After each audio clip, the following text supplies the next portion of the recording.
Hey everyone, welcome back to my channel. My name's Aaron Kavley, and these are the further and final adventures of Russell Miranda. When we left last time, he and Irving were miles underground, having traveled through these dark, ancient, what we would know as subway tunnels or, subterranean train tunnels. And they were following them. They had fought a strange rat man creature, and Irving was hurt pretty badly. And they found David House attached to some kind of strange old world machine. And nearby was Samson, the hermit, an aged looking old guy, surrounded by a handful of the dirty Manny who were chanting. And when Russell tried to uh, approach, they closed this gate, and he was just not able to keep it from getting open. He was not able to get between through the gate before it closed, and so now there was some kind of power on the other side that they were summoning. It looked like it was coming through a portal or energizing a wall or something. He's not familiar with the magic of the Manny people, who are said to always be looking for holes in the world. But he knows there's something there, some kind of power, some kind of magic. And now he's desperately trying to figure out how to get through to see if he can still save David House, this boy, David House. And I think we will start with, is there anything at all he can do? Is there something? As he's searching frantically, he's looking at Irving. Irving is on the ground, kind of bleeding out. He was not able to help him with his first aid last time. I will say, I'll say on a 5 or 6, something is obvious. Otherwise, he may have to try to do some kind of other roll. Okay, so there is something obvious. As he's looking around, he's trying to he's not a mechanic. He understands how basic tools and things work, but he doesn't. This is well beyond him. This technology element that the oracles brought in the last adventure. It's a technology beyond his kin, but as he's looking around, he does see what looks like some kind of hose and a valve, and there is uh, steam or smoke or something coming from it. It draws his attention to it, but he's not sure how to get it, how to use it to open the door, and neither am I. So let's draw a card. We'll see if we can get something besides a face card to give us the challenge type. Let me shuffle. And while I am shuffling, give Russell his karma back.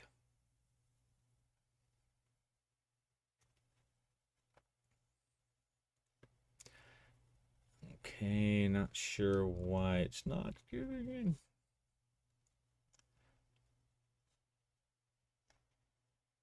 Oh well, he has a free karma. I'll fool with that later. Shuffle. And shuffle one more time for good measure. A 3. So a standard agile challenge. So looking at a valve or something he's trying to open, agile. All right, so his first thought is to take out his big irons and just try to blow it to pieces and see if the gate would open up, but something holds him back. He realizes that might make the situation worse. That might break the machinery, so the door could never open and he'd never get in there. So he tries to he climbs up because it is high, kind of up on the wall. He climbs up and he's able to get a purchase, but after he examines it, it looks like he can turn this wheel and release some pressure, but just a short way away, there's some kind of there's another valve, and as he's experimenting, it turns out that he actually has to turn them both, but in separate directions at the same time. And so he looks to Irving to see if Irving can come over and help him, but Irving's just laying on the ground, and Russell is afraid that his friend is dead, but he has a mission as a gunslinger, and he needs to. He was charged by Gilead, by Felix Kane, to rescue this boy. So he's going to do that. And it's a standard, so that's going to be a 5. Ah. All right, so he tries, but he reaches one, but he just can't get both of these valves turned at the same time. Whenever he gets enough purchase on one, his boot slips, and he ends up turning it the wrong way because he's trying to keep from falling over, and he can't do it. He can't do it, and he doesn't really have a karma to help to help with that.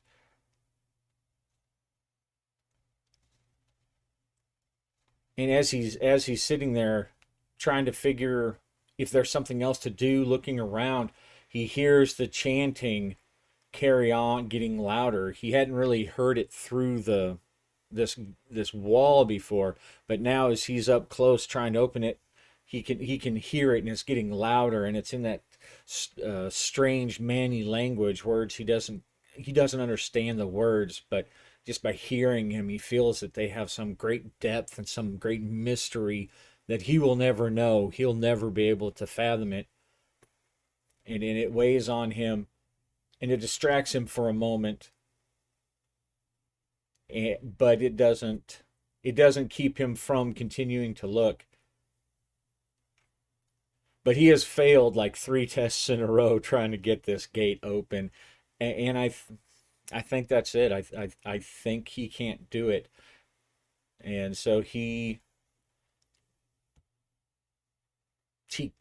cusses and he spits on the wall, and he goes back over to Irving to take a look at him, and let's see what Irving's status is. I will say that the is he still hanging on to this mortal coil? Um,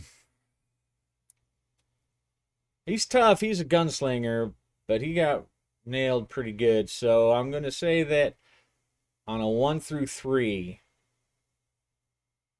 it's curtains. It's curtains for Irving. Okay, so Irving is, at least he's not dead, but he's unconscious. He's still bleeding out. He's holding on. Russell tries to mend him again. He takes some more just to see if he can do anything. And because he can't do anything else, the chanting is growing louder on the other side, and there's just nothing that he sees to help open this gate, which would make sense. Gates generally don't have a thing, secure walls generally don't have open and shut switches on the outside just for any random gunslinger to open when they want to. He's already failed. Irving is hurt pretty bad, so I'm going to make it a difficulty 6 to try to help him at all. Ah, almost. Yeah, he just doesn't have something to help him with something like that. So he puts more, reties the bandage on it was a big wound on the around the neck that was bleeding profusely. Um, Exsanguination for poor Irving. looks to be his fate. And Russell, he's starting to grow angry. Starting to grow angry. Let's see. Does he does he get angry? This would be perhaps a good time to check that out. Now, he's not really trying to use the quirk to gain karma back. He's also angry that his karma token won't go over to, to his screen. I still won't do that. Oh well. So I'm just gonna have him. I'm just gonna have him make a. Um, he's getting very frustrated, so I'm gonna have him make a difficulty 6 roll just to see if he can keep control of himself. No. So he stands up. He kind of drops Irving, not real hard, but just frustrated because he can still see the blood pouring out, and he looks at the wall, and he yells, "You dirty bastards!" And he starts. He's a big guy, so just shooting his gun into the wall is not his style. It's not going to satisfy his rage, and so he looks around for some. He finds a rotted board, and he starts slamming it into the wall. He doesn't do anything to this gate. It's much too strong for that, but the board finally breaks, and he steps back exhausted, and now he feels chagrined for acting so stupid, but he's got a temper and he knows it. And as he's looking at the wall and looking back at Irving, the chanting on the other side suddenly stops. And then there's a rumbling in the gate, or in the ground, and the gate starts to open up. Russell, he draws his one pistol, and then realizing that Irving is still actually like up against the gate, he grabs him by his coat and he drags him back to the little platform, where it drops off to where the rails are, and he kind of slides him over the edge and lays him down so that he's out of the range of fire or whatever may happen. And in fact, he thinks that's a pretty good idea too. So he's going to lay down, try to stay hidden as possible with his pistols ready. As the gates open up, there's a blue glow that fills the cavern. It's almost brighter than the electric spark bulbs and everything that he had seen before that lit the cavern before they shut the gate. And he is staring now at these men whose flesh looked to have been replaced by roiling blue flame.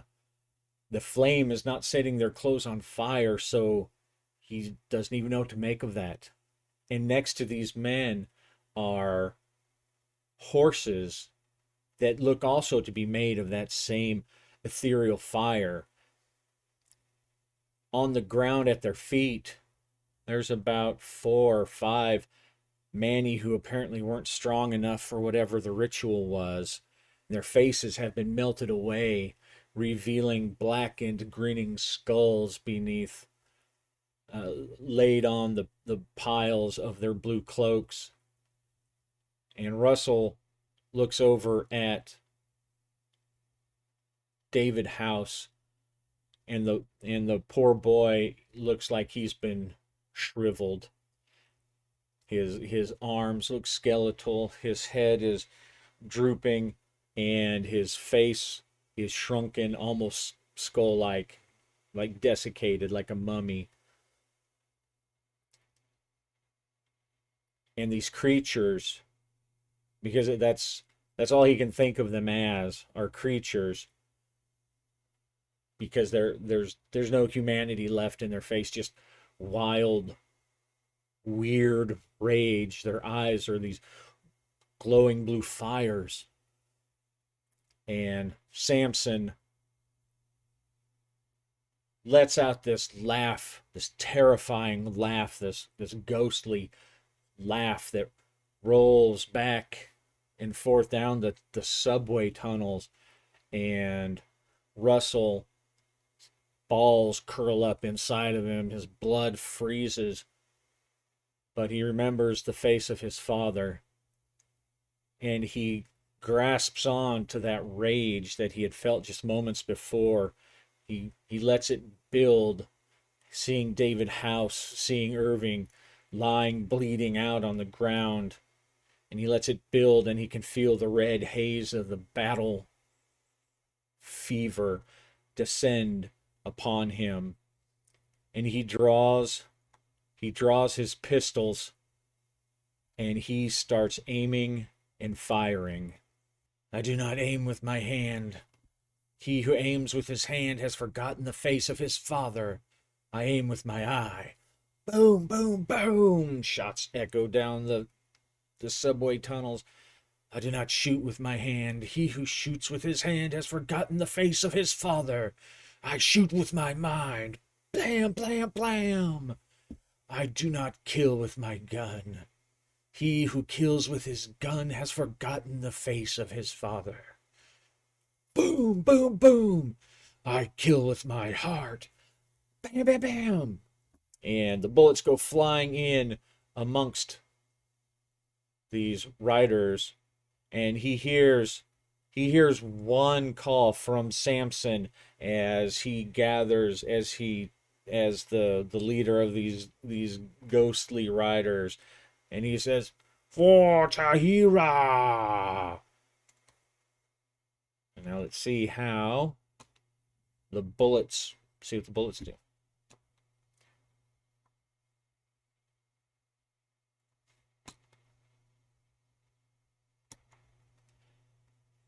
They're kind of big targets, and close range. He kind of caught him off guard, so I'm gonna give him a 4 for at least the opening burst here.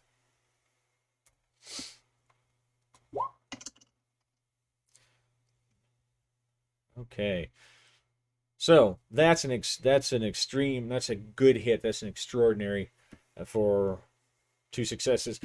So as he's going through the gunslinger mantra, and Samson in his new Ghost Rider form is calling them, summoning them to ride for Tahira, the other Manny who are between Russell and Samson, they bullets from his big irons start blasting through them.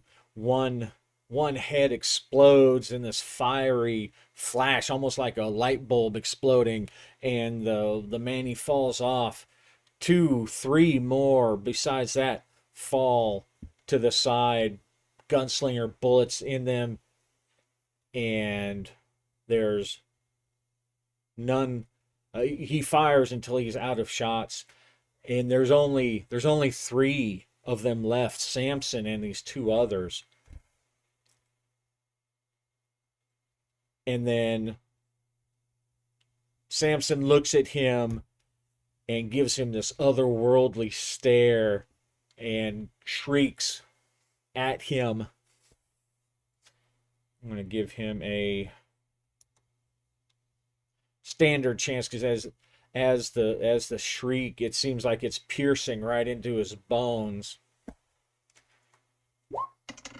Okay, he doesn't care about this old man's cursed shrieking. He's ready now. He's remembering the face of his father, and his hands are operating almost on their own as he starts loading. And Samson sees this, and he turns on his horse and just jets off into the darkness, into the black, and they're almost around the curve of wherever that cave is going, and Russell shoots after them, but they're too far. They're moving too fast, and he cusses again. Damn you! But he feels as he sees no further threats. None of the Manny that he shot down are moving.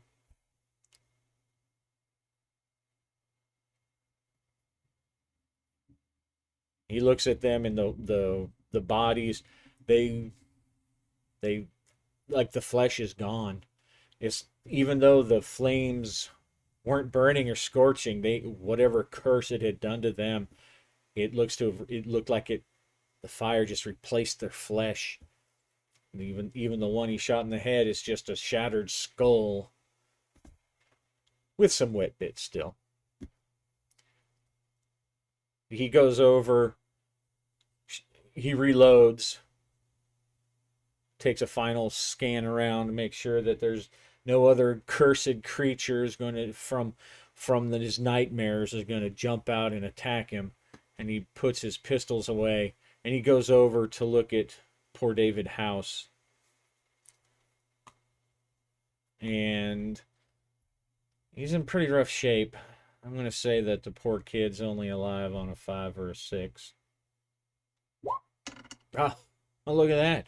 So he looks, and David House opens his eyes, and his eyes are very bright green in the dark, in the remaining light, and they're especially more noticeable because of his pallid demeanor, his sunken face. And Russell remembers that his mother had those very bright green eyes. He says, "Don't worry, boy. I'll get you home. We'll get you home." And he starts looking for a way to get the boy down, because he was hooked up to these tubes, these cables of some sort.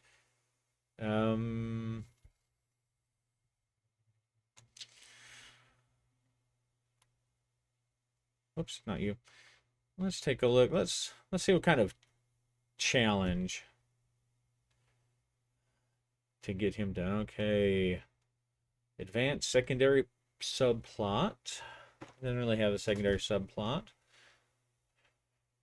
Positive. But we'll say we'll take the positive part, and we'll see what the next is. A standard crafty challenge. All right, so the gunslinger, he looks around, and he does see, it looks like each of these cables are hooked into some kind of plug or hose that has been inserted in the boy's body somehow. He doesn't know how that is, but it looks like they're just held on there with small latches, and if he squeezes them right, they'll disconnect. What the old people might have called quick disconnect connections.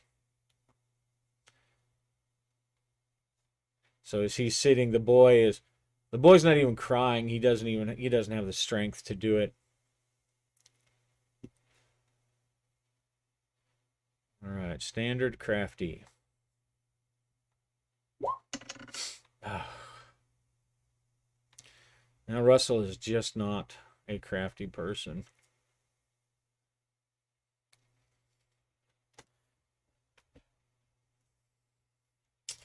Let's see.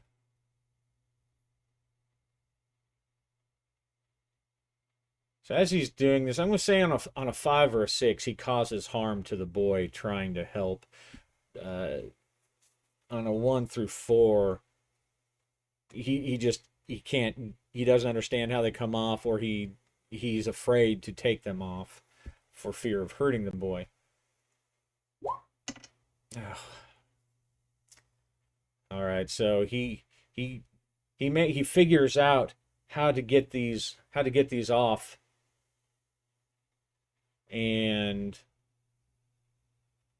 he gets one off, he gets another disconnected, and he gets a third disconnected, and it starts spraying blood out, and and the boy starts groaning, and he's trying to get it back connected on there just to keep the blood from flowing off.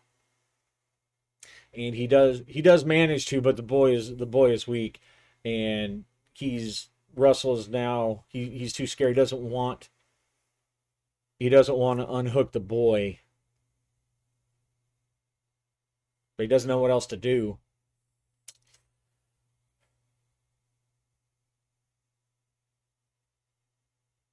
So he's gonna go. You know what? Let's look for something fun and interesting to happen right now.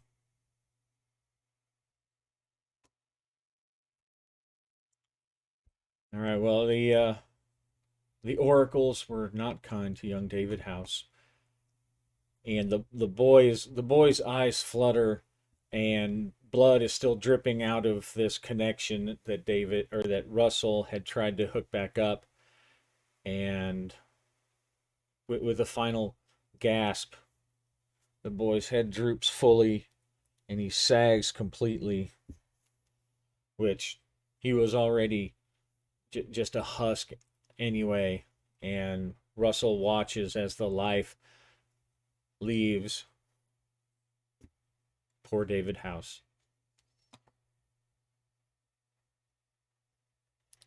Gods curse them! I will hunt every one of them down, and I will kill them. You sons of bitches! He screams down the black tunnel where they went. And as he's doing his breathing exercises, which oddly enough, the instructor who taught them these breathing exercises to calm themselves, to get control back, were actually Manny breathing and meditation practices. But not these Manny. Not these Manny. So he breathes, and then he hears a noise behind him, and he turns, and Irving is standing up. And Russell smiles and says, "Irving, are you all right? You look strong." And then he stops because around the rim of his eyes, he sees a blue glowing fire. Not as strong as what was on the Manny, the Ghostriders of Tahira, who escaped and rode away, but enough to light up his face, to cast blue shadow, or blue light and dark shadows on his lower face. And in a voice only vaguely familiar to Russell, Irving says, "You shall not thwart my children." And then he goes for his guns. And out of habit, out of reaction, Russell goes for his guns too. So it's a gunslinger. It's a quick draw gunslinger. It's a shootout between the gunslingers from Gilead, who were just not too long ago partners. And in the split second, as his hands are moving of their own accord, Russell can see that the Irving that he knew, is dead. His face looks more like a corpse than it does his friend that he's known since childhood. Oh, what difficulty.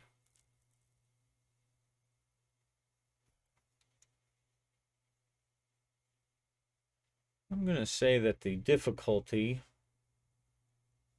I'm going to give it a regular difficulty of 5, but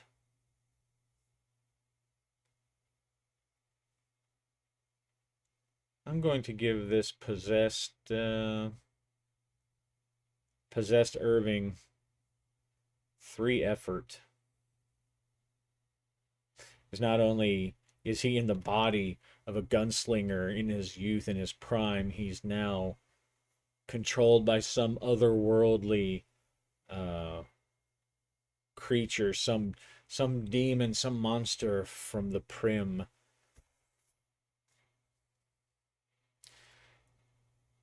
And Russell's just going to try to put bullets into this monster's face, not trying to think, not trying to recognize, not trying to see the face of his friend.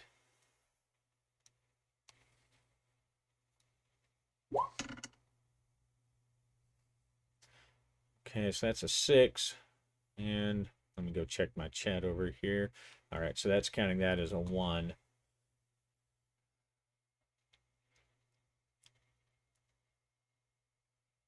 So he gets the drop on him with his 6, and a bullet strikes possessed Irving in the chest, and blood. It seems black. He's not sure if it's the light or the cast from the blue eyes or the darkness of the tunnels, but it looks black and inhuman.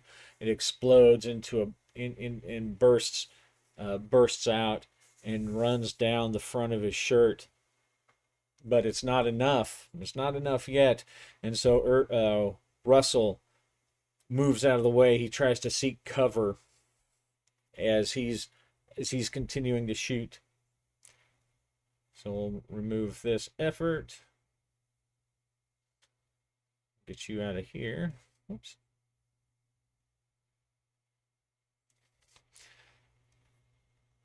Irving screams, and he's not sure if it's in pain or madness, but he's firing back. Russell is trying to move out of the way, trying to find some kind of cover, and is just shooting, boom, boom, boom, and he has so many shots in this confined space. His ears are ringing. He can't even hear anything, which may be good. Maybe this otherworldly demon is trying to scare him and shriek at him.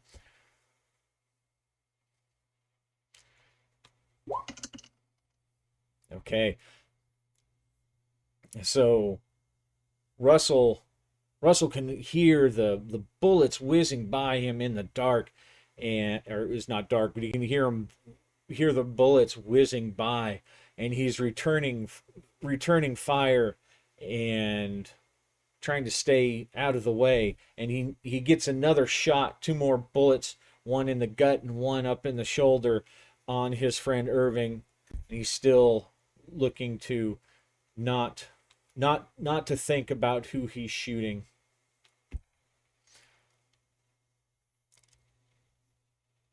And then as it comes down, Irving's eyes flash bright, and they dazzle Russell, and it interferes with his shot as he's trying to bear down with both guns to fire at the same time and try to take him out. So for this round, I'm going to give Russell a 6. He needs a 6 to succeed because that bright light.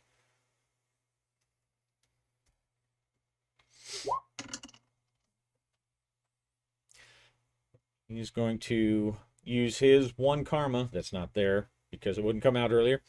But he uses his karma to change that to a 5, and or to change the difficulty level to a 5. In the bullets, and while this light flashes and dazzles him, he can't see Irving anymore. Instead, he focuses on the light, aims them, fires simultaneously with both guns. The echo, the thunderous shot echoes down and back, but almost unheard by his ringing, stinging ears. And then the lights go out. All the lights go out. Irving's glowing eyes go out. The lights from the spark bulbs and the plumb bobs and the old machines all go out, leaving Russell in the dark, completely in the dark.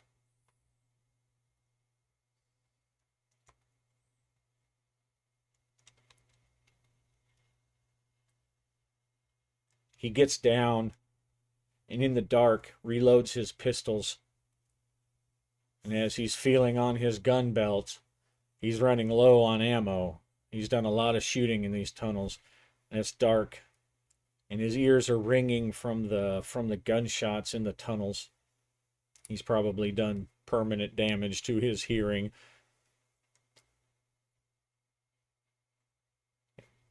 But the silence continues on well after the ringing in his ears has died down to a dull hum. And then he realizes that there is one little bit of light. The lantern that they brought with is still laid down around the corner where they launched, where they made their first shots when they tried to catch. So he pulls one revolver out. He knows generally where Irving was, but he goes and he grabs the lantern and he takes it over. And Irving has both of his eyes are gone. Whether they burned out from the flame or whether or not Russell's bullets found their mark aiming for that bright light, he doesn't even want to know. He doesn't even look. He simply takes his friend's hat and puts it over his face. And then he finds a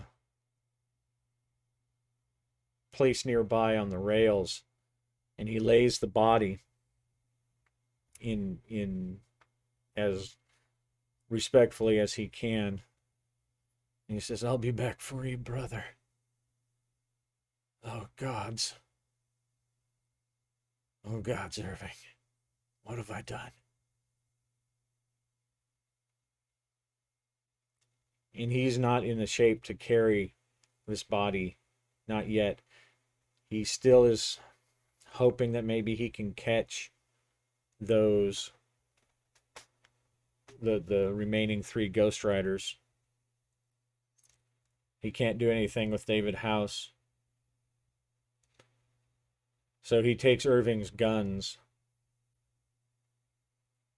because these are not guns to be left for any villain to come pick up and find in the dark. So he takes his guns and he takes his bullets and he tucks them away into Russell's, takes them and tucks them into his satchel. And then he, as cautious of a jog as he can manage in the reduced dark, his night vision is slow to come back between the flaring and the bright light and the sudden darkness. But he goes jogging down the tunnel, and not too far away, he sees a streamer of light, a ray of light coming across the track just around the curve. And he draws his pistol and he moves cautiously towards that. And he peers around and he sees that there are men there. He hears them talking in exciting voices, and he peers around the corner and he recognizes some of the miners from the other day. And he levels his gun because he doesn't know what's going on. Are they involved? Is it some kind of strange cult? He doesn't know, but he's got both his guns out as he comes around the corner. He says, "Don't move." And all of the miners like, hey partner, hey gunslinger, side gunslinger. And they're holding their hands up. Do you know what happened here? Did you see them? Did I see who? Those riders. They was on ghostly looking horses. Clet saw 'em too, didn't you? That's right, gunslinger, I saw 'em. We ain't lying. They came right through this wall. This wall just exploded like someone had put gunpowder on it. But there was no flash. We barely survived. The rocks came flying out. They rode past us like a herd of angry cattle, stampede. They just flew out, and then they rode off into the desert out of view. They rode off or down the plain. I have no idea where they went. Fast, so fast, those horses. Russell looks around. He's satisfied that he's not in danger, that this isn't some kind of trap from the Dirty Manny. And he puts his guns away. And there must be something on his expression, on his face. Because as he steps closer to them and his light and his face is slowly revealed into the light, the miners say, by the man Jesus, gunslinger, don't kill us. Russell just glares at him, and the miners, please, gunslinger, we meant nothing by nothing. Don't kill us. I'm not going to kill you, you fool. Where's Mr. House? Well, he's up. He's up at his place. We were just about to go get him. I'll go get him. Yes, sir, Mr. Gunslinger, sir. And they stare after him as he goes tromping up the road to the house. And he doesn't bother. He doesn't bother knocking. He kicks in the door because he's realized something. He realized where he saw those green eyes. He saw them on the boy. He saw them on his mother. And he saw those flashing green eyes on the hermit Samson before he transformed into his Ghost Rider self. So Russell kicks the door open, and the protests come from the parlor, and Russell goes in there and meets Mr. House as he's starting to rush out to see what's the matter, what's all the clatter. And Russell grabs him by his gentlemanly tie and throws him back down. And he storms over to confront Mrs. House.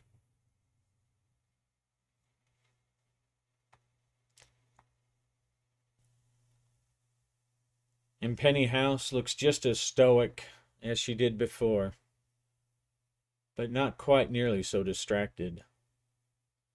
Russell has her attention. So who is that hermit to you, Penny? Who was he? And he grabs her by the face and he looks at her eyes. And he says, I know these eyes. I saw them on your son, your dead son's body. And I saw them on your grandfather. Is he your grandfather? The one who stole your son? Or perhaps more accurately, the one whom you gave your son to for his dark rituals? And he pushes her face away. And she looks back at him, obviously frightened, but still maintaining her composure. You weren't able to stop him, were you? Yes. I can tell, because if you had been able to, David wouldn't be dead. What's he talking about, Penny? And now Mr. House has come over and, what's his name? Dennis. Dennis House comes over and he's staring bewildered at the gunslinger and at his wife. He himself does not have green eyes. What are you talking about, gunslinger? You can't just come in here. Don't tell me what I can and can't do. Why don't you ask why your wife came down here from the Manny folk? What? She's no Manny folk. When did she come here? Well, she grew up in the orphanage. Very strange, isn't it? Just came out of nowhere. Do you get a lot of orphans coming out of nowhere out here? Well, sometimes. Did you ever wonder why she didn't seem all that concerned about your son, Dennis? Well, well, we talked about it, but she just said there was no use worrying. It goes beyond that. He was the one her grandfather used to open up a gate into the other worlds and release Tahira.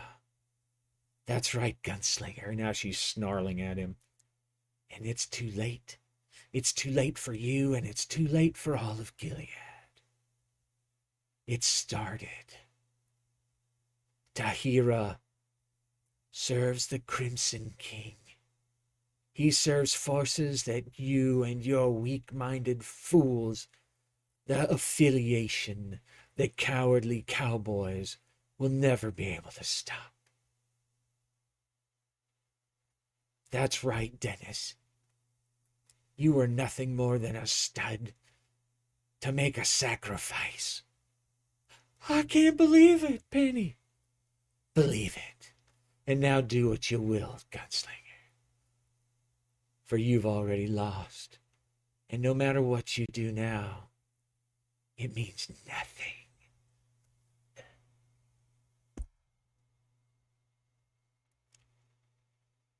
And so sometime later,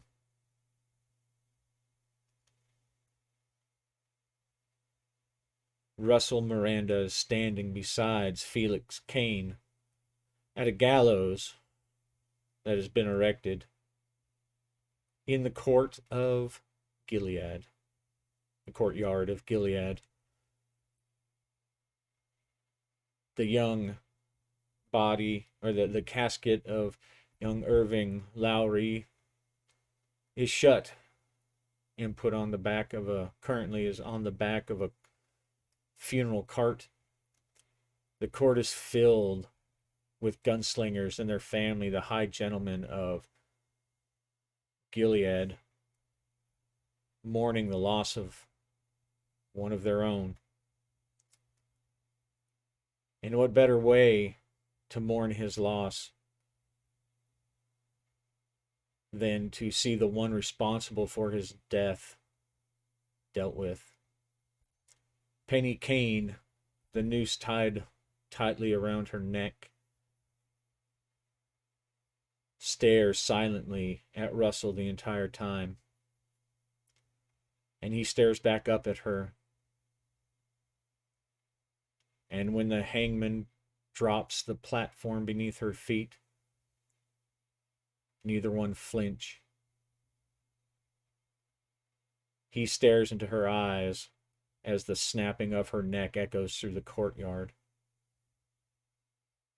Those big green eyes.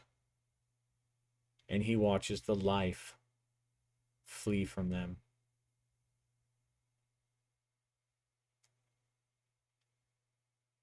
He doesn't know how long it's been, but Felix Kane grabs him by the shoulder, firmly but gently, and says, Look away now. Don't let that witch into your mind. And Felix leads him along to his place in the procession. Russell's been given a place of honor to ride next to Felix. And while Penny House swings in the wind, her husband David, kneeling on the ground, sobbing, having lost his entire family, and understanding none of it. He doesn't understand any of it. And it comes across in his sobs, in the deep, racking crying coming from this broken man. And Russell turns his attention to the grim Felix Kane. And he says, "You've done well. That was a hard place. And you did men's work, Russell. You did a gunslinger's work. And thanks to you, though I fear Penny may be right, Gilead and the affiliation,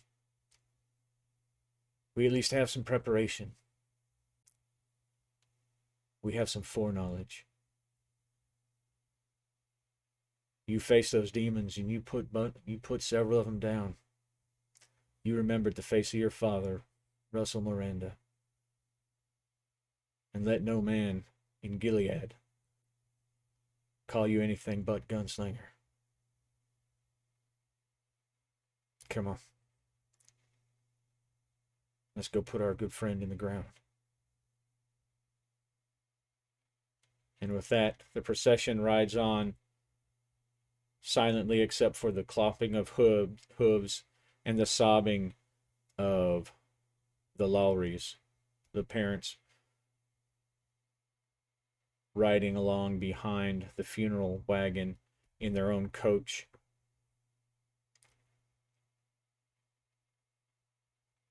And Russell looks around, and he can't help but think, what will it all mean?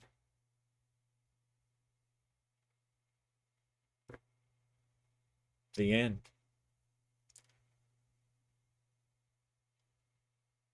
Well, I hope you enjoyed my little campaign. I had a fun time running it, using this TriCube system.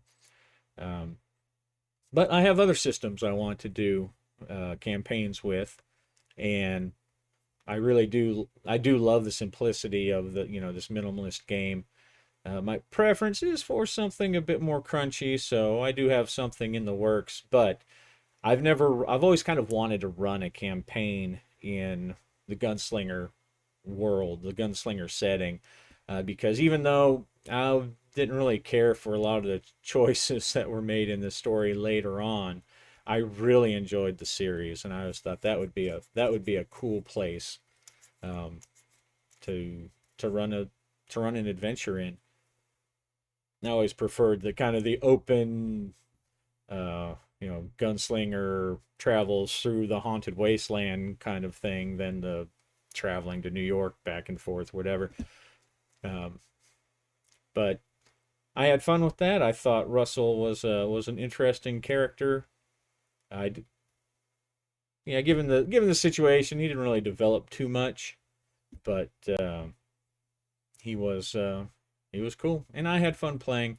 I hope that you enjoyed the scenario. Like I said, if you want to try TriCube Tales, or the solo rules, which even though I may not use TriCube Tales a lot, I will definitely be taking that TriCube Tales solo with me into all my other campaigns. It's just I love it a lot. But